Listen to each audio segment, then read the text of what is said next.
আজ রবিবার, গণপতি উৎসবের আজকে দ্বিতীয় দিন। সকাল সকাল ঘুম থেকে উঠতে পারিনি, তাই সকালের আরতিতে যেতে পারিনি।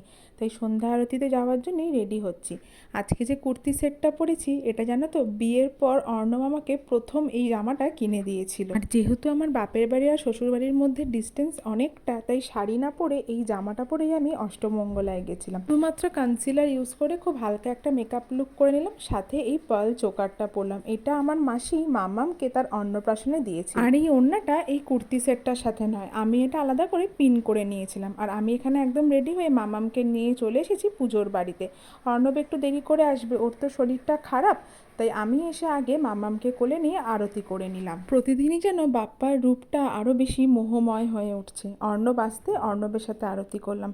আজ আমি, অর্ণব আর মামাম অনেক সৌভাগ্যবান আর অনেক আশীর্বাদ ধন্য যে আমরা বাপ্পার এরকম আরতি করতে পারছি। আজ তবে আসি, দেখা হবে আবার কাল আর একটি নতুন ভিডিওতে।